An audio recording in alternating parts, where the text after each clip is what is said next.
It's wonderful for the relationship to culminate in this important collaboration that we are involved with in strengthening the relationship between GIBS, one of the leading business schools on the African continent, and of course, Trompenaars, Hampden-Turner, a great organization in the field of cross-cultural dilemma reconciliations.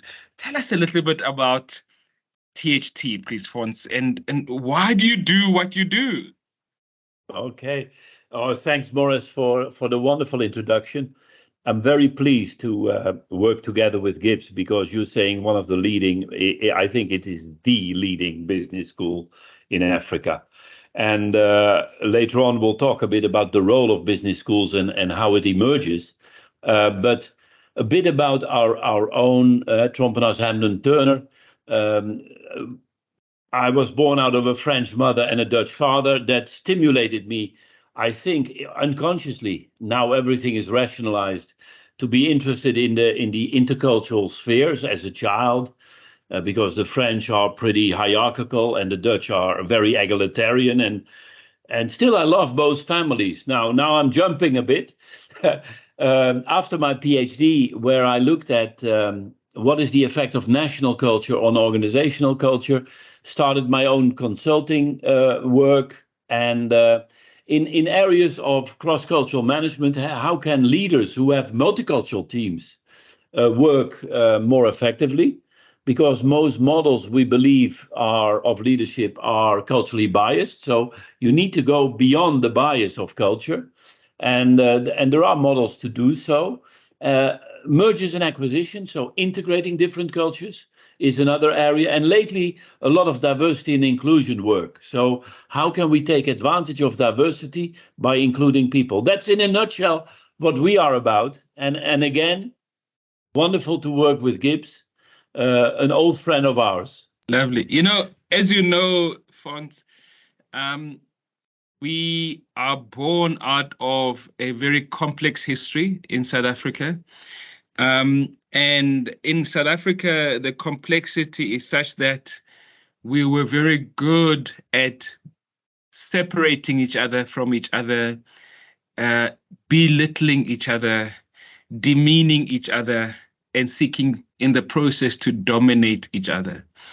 And one of the advantages of starting the school when it was started in 2000 was to reverse that terrible history that we inherited, certainly over 300, 400 years, but definitely over the 70 years of apartheid.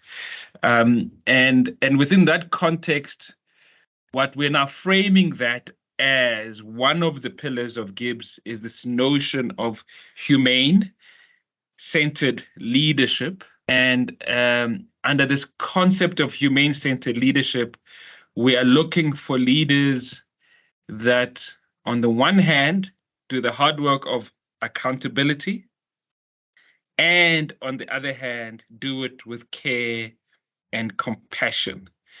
And when I started working, I might look 12, but I started working in 1991.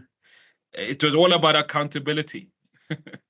There was not much care and accountability. So care and compassion. And COVID has taught us that accountability is not enough. You need to get people to believe in the need for accountability. And to do that, you need purpose. And that purpose is made possible when you show care and compassion to your colleagues, to your customers, to your community. And so you can see why we're interested in the work of Trompenaars, Hampden-Turner, because as you touched on all of those different things that you are talking about, whether it's cross-cultural intelligence, or if I can say cross-cultural capability, much more importantly, or it's diversity, equity, and inclusion.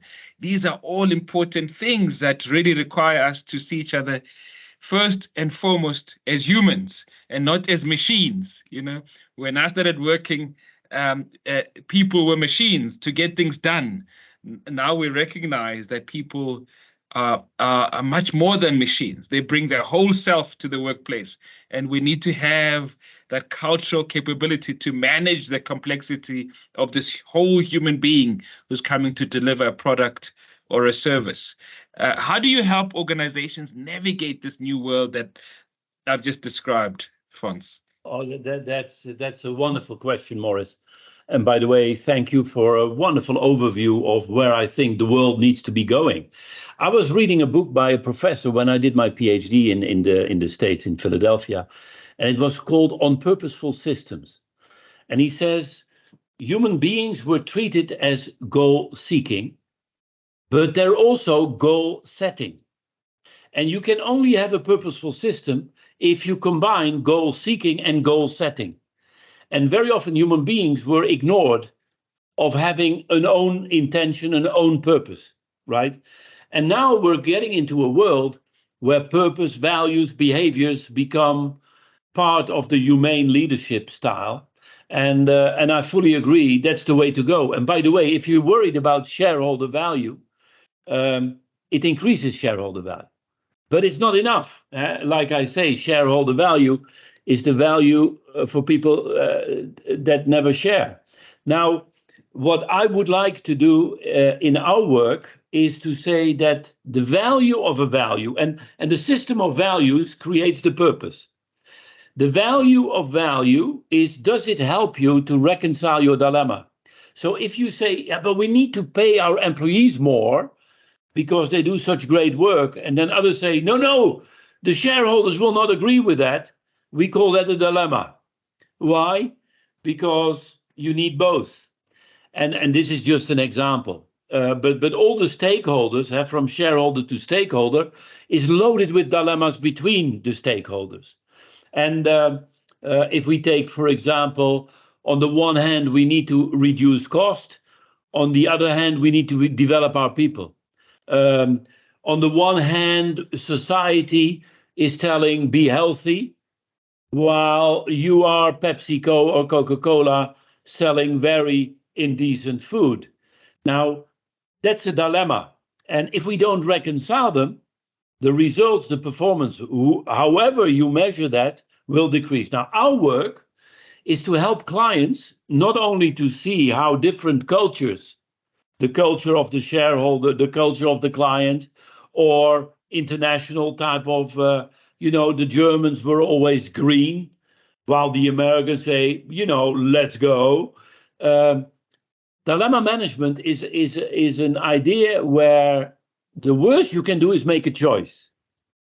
Because a dilemma is always two positives that are fighting for preference. And the role of a leader, we believe, is to ask the question, what can value X do to help to get more value Y? So if one of the dilemmas is being global or local, we say choosing is stupid because you need both. So the question is, for a leader, what can I do locally to make the company more global? And what can I do globally, for example, in headquarters, that serves our local clients better? And then we get into what we call servant leadership. And what attracted to me, Morris, to GIBS, and we'll come to GIBS now, is the importance of leadership by purpose and reconciling dilemmas. And what I see in you, and I've observed you a bit, is you're an excellent case of servant leadership. The word is yours. So my question is, what is GIBS doing about purpose and leadership? Thank you. It's really interesting that we are called a business school. And I suppose on the one hand, we are in the business end of society, and we are a school, and so it is appropriate to call us a business school. Unfortunately, by doing so, we kind of then fit into a stereotype of what a business school does in terms of produce degree programs and support executive education initiatives, whether it's on the open programs or customized programs. But when you move beyond the obvious stereotypes and you look at our program, we think we have always been a purposeful organization, but perhaps we've been shy to express it and share it with the world. So I suppose what might be different now is that it's really important to articulate your vision and mission in a way that is clear, right? And so for us, we talk about we want to contribute to producing leaders that are motivated by responsible business management, where ethics is at the core of what they do. And we're saying in our context, the problem that we have, there's actually one problem that if we fix this problem, Fons, many other opportunities really become into focus. And in a South African, and if I can be unkind and say in an African context, the biggest crime is corruption. And so even though we're not a school of law or a school of sociology or a school of political science, we spend a lot of our time investing in research and instruments and centers around anti-corruption, working with students and businesses and communities. And then we say, where does this anti-corruption practically happen? So, for example, as a society, we're corrupt when it comes to women. We've got the most horrific gender-based violence statistics in our country. So we have a program that aims at addressing what are the issues of gender-based violence in the workplace and at home, and how do we help managers manage in a way to push out issues of gender-based violence, right? Just giving you that as an example. Yeah. We do a lot of work in the space of women and entrepreneurship, because we have found that when women earn, the multiplier effect of their earnings in society is significantly greater than when you and I earn. So I'm sorry to tell you, Fons, you and I, our kind, we're very selfish. So we think first about our own well-being before we think about an others orientation. Whereas women start first with others and last with themselves. So actually, if you spend more on women entrepreneurship, on women leaders, you have this multiplier effect on society beyond that just single individual, right?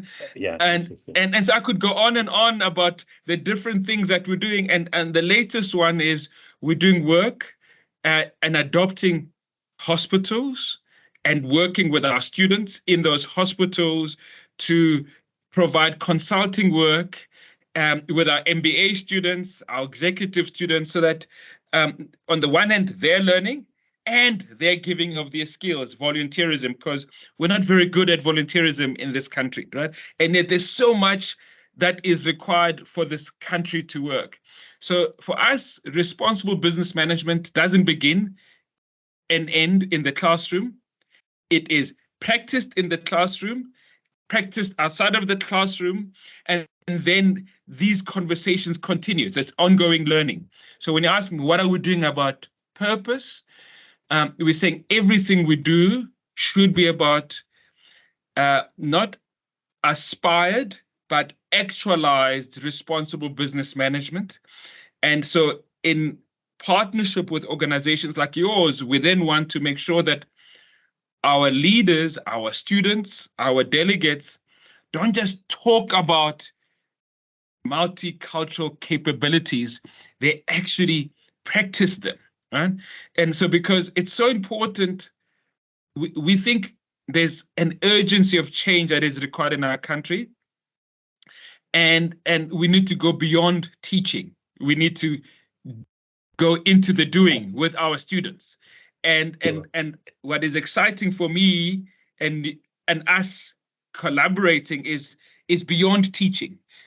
So you don't have to come there with any textbooks or anything. You bring your real life problems and your real life dilemmas, and we help reshape your mind about how you think about those dilemmas. And a final comment: tomorrow, I'm meeting with the leaders of the public school system in our country, right? And we're talking about how do we use GIBS as a place of leadership and management to help the leaders in the public school system to improve educational outcomes, right?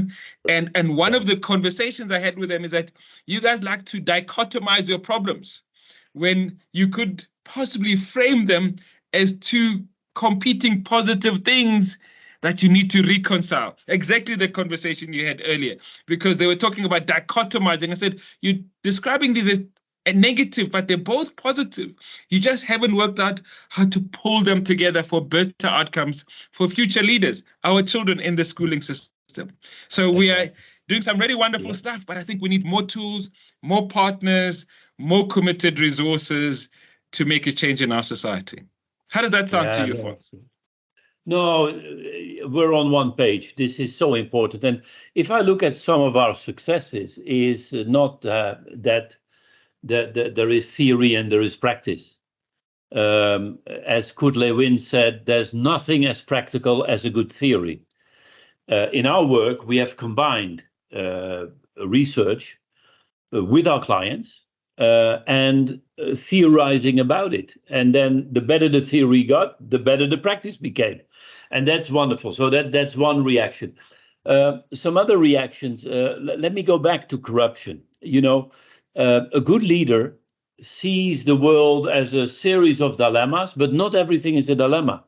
There needs to be another part. Now, corruption is never a dilemma. It is vicious, it is bad, out. But there are things where culture defines what is corrupt and what is not. And then you have a dilemma. The example I often give is the car accident. You're witnessing your friend speeding. You come to court and the lawyer says you're the only witness. Now, what is the right of your friend to expect you to lie a bit about the speed?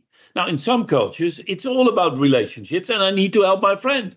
But in other cultures, it is the law and you better tell the truth.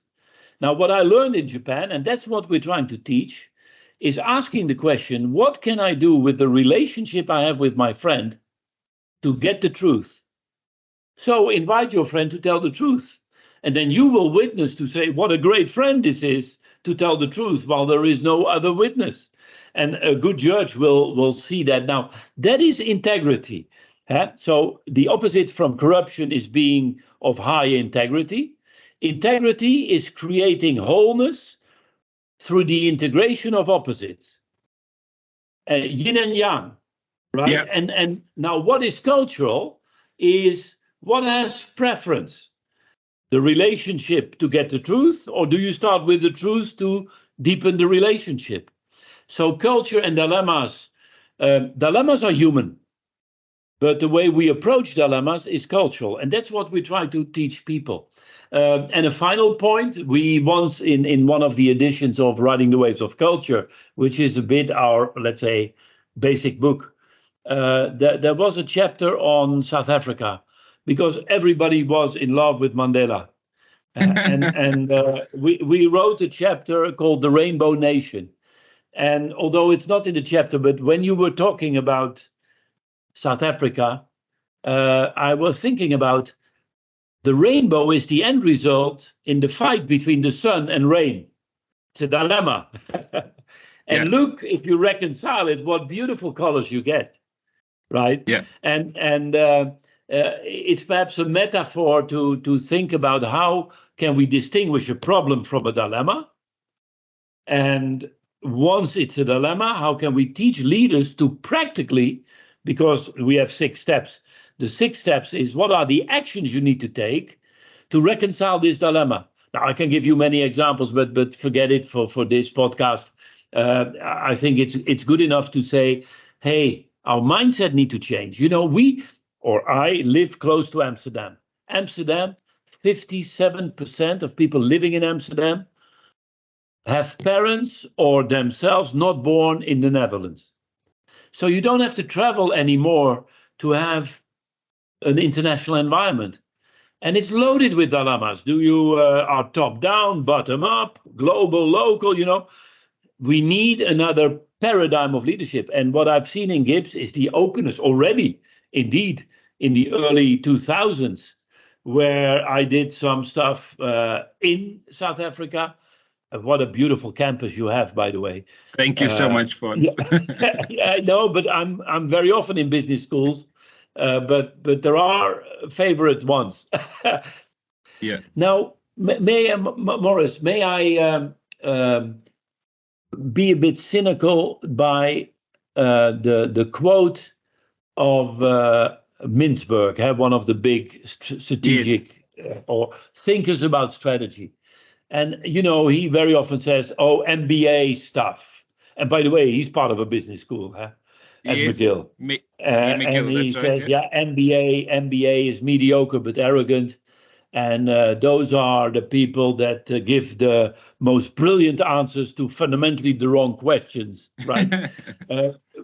Now, that I'm trying to be cynical because I don't think GIBS is like that at all.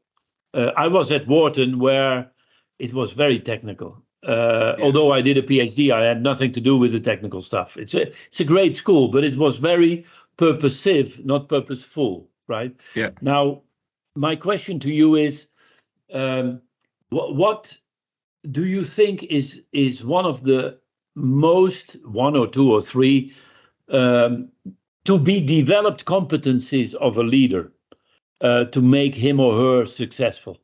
If I can choose a word, and then I will build on that word, Fons. So it's a simple word. C-A-R-E. Leaders must care. Yeah. All right? Yeah. Because I think if you don't care, you just are doing things to meet your KPI, to achieve your objective, to get that bonus, to get that promotion, to be on the social platforms. But if you care, you'll care about every aspect of your organization, where the organization is not a closed system. The organization is an open system that lives in society, not of society, Yeah. And so if you care, you'll care about the people that you are entrusted to lead. You will care about the people that you have the privilege to serve. You will care about the people that you are fortunate to partner with in service of this organization. And when you start thinking about caring, you'll realize there is no planet B. There's only one planet, so you need to care about the environment. But caring about the environment means caring about society. And if you care about society, means caring deeply about how do you deliver a service in a way that looks after these domains of society and the environment, in a way that you are being humane, but achieving the objectives of value. Sometimes that value is expressed in numbers, like profit and sales. And sometimes that value is experienced in meaning beyond numbers. And it's about the meaning you provide to society. But ultimately, I think we need to remind leaders that they're human first and foremost. And I think one of the things that really has separated humans from other animals is how we learn to care for each other, even though history contradicts me every day with all the violence and all of that. But at the core, we really are a caring species, and we need to amplify that. And the more we care, the less we will fear. right? Because often in leadership, when I was brought up, we were taught to use fear as the instrument of management and leadership. Yeah. And over time, I learned it was a stupid idea. And then I learned that you can use another four-letter word, but maybe not so cool in professional circles, love, as an instrument, Right. a better instrument of leadership. And maybe then as a consequence, a more professional word for love in a professional world is care. Yeah. So for me, it's care I think is the love. one thing. Yeah. Love is unconditional care. The philosopher Buber said the difference between an I-you relationship versus a we relationship is that no purpose intervenes. It's unconditional.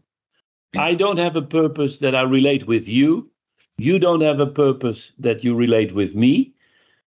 If it comes to a real moment of crisis, it's unconditional.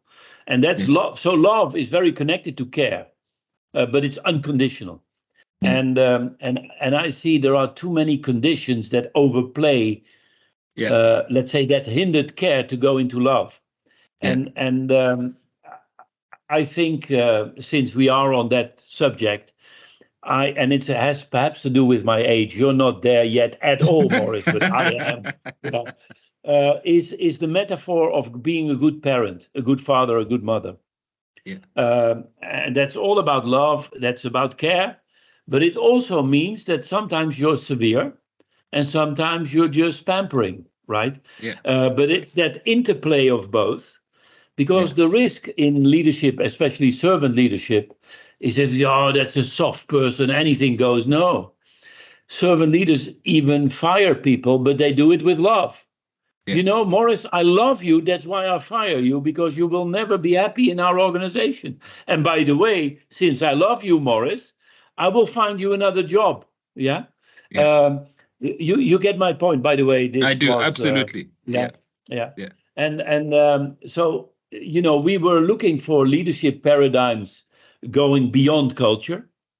And servant leadership, Mandela as one of the icons, but all the heroes we have in life, the international heroes like Mandela, we have Gandhi. It is so obvious that they are all servant leaders. Even in religion, Mohammed was there for his society. Jesus Christ was there for society, even sometimes at the cost of themselves. And Buddha was. So servant leadership is the way to go. And it's loaded with purpose, with meaning, with values.